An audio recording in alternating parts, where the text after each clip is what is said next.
ರಾತ್ರಿಯ ಕಡುಚಳಿ, ಮಧ್ಯಾಹ್ನದ ನೆತ್ತಿ ಸುಡುವ ಬಿಸಿಲು, ಪಾದರಕ್ಷೆ ಇಲ್ಲದೆ ಡಾಂಬರ್ ರಸ್ತೆಯಲ್ಲಿ ಭಕ್ತಿಯಿಂದ ಮೈಲಾಪುರ ಗುಡ್ಡದತ್ತ ಹೆಜ್ಜೆ ಹಾಕುತ್ತಿರುವ ಭಕ್ತರು. ನಡುರಾತ್ರಿಯಾದರೂ ಬೆಟ್ಟ ಹತ್ತಿ ಗುಹಾಂತರ ಗುಡಿಯ ಮುಂದೆ ಸರತಿ ಸಾಲಿನಲ್ಲಿ ನಿಂತ ಸಮೂಹ. ಹೆಗಲ ಮೇಲೆ ಕಂಬಳಿ, ಭಂಡಾರಮಯ ವಸ್ತ್ರಗಳೊಂದಿಗೆ 7 ಕೋಟಿ 7 ಕೋಟಿ 7 ಕೋಟಿಗೆ ಉದ್ಘೋಷ. ಈ ದೃಶ್ಯಗಳು ಕಂಡುಬಂದಿದ್ದು ಯಾದಗಿರಿ ಜಿಲ್ಲೆಯ ಮೈಲಾಪುರದ ಮೈಲಾರಲಿಂಗೇಶ್ವರ ಜಾತ್ರೆಯಲ್ಲಿ.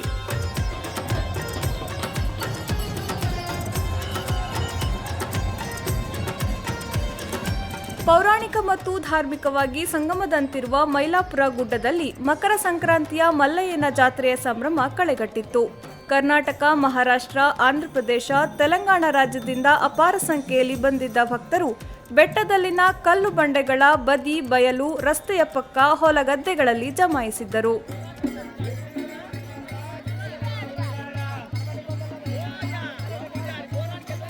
ಮೈಲಾರಲಿಂಗೇಶ್ವರ ಅರ್ಥಾತ್ ಹೊನ್ನಕೆರೆಯ ಮಲ್ಲಯ್ಯನನ್ನು ಜನಪದ ದೈವ, ಶಿವನ ಅವತಾರ ಎಂಬುದು ಈ ಭಾಗದ ಲಕ್ಷಾಂತರ ಭಕ್ತರ ನಂಬಿಕೆ. ಜಾತಿ ಭೇದವಿಲ್ಲದ ಹೊನ್ನಕೆರೆಯ ಮಲ್ಲಯ್ಯ ಕಲ್ಯಾಣ ಕರ್ನಾಟಕದೊಂದಿಗೆ ಗಡಿ ಹಂಚಿಕೊಂಡ 3 ರಾಜ್ಯಗಳ ಬಹುತೇಕ ಮನೆಗಳ ಮನೆ ದೈವವೂ ಹೌದು.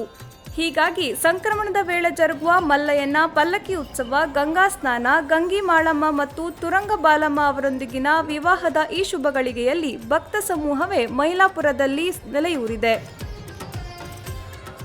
ಇಲ್ಲಿ ಜಾತ್ರೆಗೆ ವಿಶೇಷವಾಗಿ ಕರ್ನಾಟಕ, ಆಂಧ್ರ, ಮಹಾರಾಷ್ಟ್ರ, ತೆಲಂಗಾಣ 3 ಸ್ಟೇಟಿನ ಜನ ಕಲಿತಾರೆ. 13, 14, 15, 16, 17, 18ನೇ ತಾರೀಕುವರೆಗೆ ಜಾತ್ರೆ ನಡೀತದೆ. ಈ ಜಾತ್ರೆ ವಿಶೇಷತೆ ಇಲ್ಲಿ ಭಕ್ತರ ಅರಿಕೆ ಏನಂತಂದರೆ ವಿಶೇಷವಾಗಿ ಮೈಲಾರಲಿಂಗನ ಮೇಲೆ ಭಂಡಾರ ಹಾಕೋದು ವಿಶೇಷ. ಮಹಾರಾಷ್ಟ್ರದ ಭಕ್ತರು ಸಜ್ಜೆ ರೊಟ್ಟಿ, ಬದನೆಕಾಯಿ ಪಲ್ಯ, ಬೆಲ್ಲ, ತುಪ್ಪ, ಹುಗ್ಗಿ, ಸಜ್ಜಕ. ತೆಲಂಗಾಣ ಮತ್ತು ಆಂಧ್ರಪ್ರದೇಶದ ಭಕ್ತರು ಮಡಿಕೆಗಳಲ್ಲಿ ಜೋಳದ ನುಚ್ಚು, ಸಜ್ಜಕ. ಕರ್ನಾಟಕದ ಭಕ್ತಗಣ ಕರಿಗಡುಬು, ಹೋಳಿಗೆ, ಸಜ್ಜೆ ರೊಟ್ಟಿಯ ನೈವೇದ್ಯ ಸಮರ್ಪಿಸಲು ಮಲ್ಲಯ್ಯನ ಕ್ಷೇತ್ರದಲ್ಲಿಯೇ ಬೆಳಿಗ್ಗೆಯಿಂದ ಅಡುಗೆ ಸಿದ್ಧತೆಯಲ್ಲಿ ತೊಡಗಿದರು. ಮಕ್ಕಳೊಂದಿಗೆ ಹೊನ್ನಕೆರೆಯಲ್ಲಿ ಪುಣ್ಯ ಸ್ನಾನ ಮಾಡಿ ತಾವು ಮಾಡಿದ್ದ ನೈವೇದ್ಯವನ್ನು ದೇವರಿಗೆ ಸಮರ್ಪಿಸಿ ಪುನೀತರಾದರು.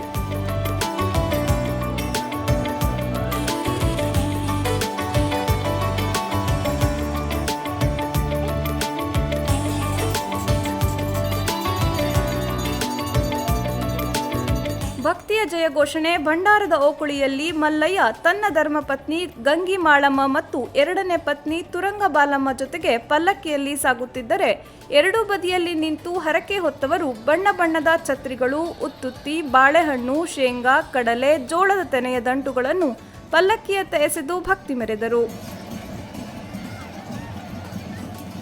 ಲಕ್ಷಾಂತರ ಭಕ್ತರ ನಡುವೆ ಸಾಗಿ ಬಂದ ಉತ್ಸವ ಮೂರ್ತಿಗಳನ್ನು ಹೊನ್ನಕೆರೆಯ ಪೂರ್ವ ಬದಿಯಲ್ಲಿ ನಾನಾ ಪೂಜಾ ಕೈಂಕರ್ಯಗಳನ್ನು ಪೂರ್ಣಗೊಳಿಸಿದ ದೇವರ ಸೇವಕರು ಮೂರ್ತಿಗಳಿಗೆ ಗಂಗಾ ಸ್ನಾನ ಮಾಡಿಸುತ್ತಿದ್ದಂತೆ ಭಕ್ತರ ಸಂಭ್ರಮಕ್ಕೆ ಪಾರವೇ ಇರಲಿಲ್ಲ.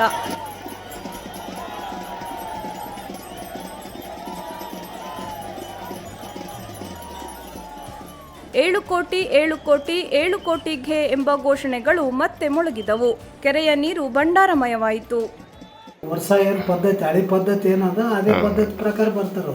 14ಕ್ಕೆ ಬರ್ತಾರೆ, 14ಕ್ಕೆ ಬಂದು ಅವತ್ತು ಒಂದಿನ ಇದ್ದು ಮರುದಿನ ಕೆರೆಯಲ್ಲೇ ಅಡಿಗೆ ಮಾಡೋದು. ಕೆರೆಯಲ್ಲೇ ಅಡಿಗೆ ಮಾಡಿ ಅಲ್ಲೇ ಒಗ್ಗರಣೆ ಊಟ ಮಾಡಿಸಿ ಅಲ್ಲೇ ಅಡಿಗೆ ಮಾಡಿ ಅವತ್ತೊಂದಿನ ರಾತ್ರಿ ಇದ್ದು ಮರುದಿನ ಹೋಗೋದು. ಉತ್ಸವ ಮೂರ್ತಿಗಳನ್ನು ಬಂದ ದಾರಿಯಲ್ಲಿ ಡೊಳ್ಳು, ಹಲಗೆಯಂತಹ ವಿವಿಧ ವಾದ್ಯಗಳೊಂದಿಗೆ ಮತ್ತೆ ಬೆಟ್ಟದತ್ತ ಕರೆದೊಯ್ಯಲಾಯಿತು. ಬೆಟ್ಟದ ಪಾದಗಟ್ಟೆ ತಲುಪುತ್ತಿದ್ದಂತೆ ದೇವರ ಸೇವಕರು ಕಬ್ಬಿಣದ ಸರಪಳಿ ಹಿಡಿದು ಸಜ್ಜಾಗಿದ್ದರು. ಪುಣ್ಯ ಸ್ನಾನದ ಬಳಿಕದ ಸರಪಳಿ ಹರಿಯುವ ದೃಶ್ಯ ಕಣ್ತುಂಬಿಕೊಳ್ಳಲು ಭಕ್ತರು ತುದಿಗಾಲಲ್ಲಿ ನಿಂತರು. ಕಲ್ಲಿನ ಕಂಬಕ್ಕೆ ಸರಪಳಿ ಜೋಡಿಸಿ ಮಲ್ಲಯ್ಯನನ್ನು ಧ್ಯಾನಿಸಿ ಉಸಿರು ಬಿಗಿ ಹಿಡಿದು ಕೈಯಿಂದ ಜೋರಾಗಿ ಎಳೆಯುತ್ತಿದ್ದಂತೆ ಸರಪಳಿ 2 ತುಂಡಾಯಿತು. ಭಕ್ತಿಯ ಭಂಡಾರದಲ್ಲಿ ಮಿಂದಿದ್ದವರು ಕೈ ಮೇಲೆತ್ತಿ ಮಗದೊಮ್ಮೆ ಘೋಷಣೆಗಳನ್ನು ಮೊಳಗಿಸಿದರು.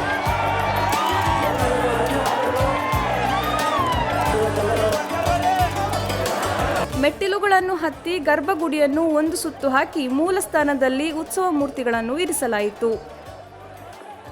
ಸುಗ್ಗಿ ಮುಗಿಸಿ ಕುಟುಂಬ ಸಮೇತರಾಗಿ ಮನೆ ದೇವರ ಜಾತ್ರೆಗೆ ಬಂದು 2-3 ದಿನ ಮೈಲಾಪುರದಲ್ಲಿಯೇ ತಂಗಿದ್ದ ಭಕ್ತರು ಹಗಲು ರಾತ್ರಿ ಎನ್ನದೆ ವಿದ್ಯುತ್ ತೊಟ್ಟಿಲು, ಜೋಕಾಲಿಗಳಲ್ಲಿ ಕುಳಿತು ಸಂಭ್ರಮಿಸಿದರು.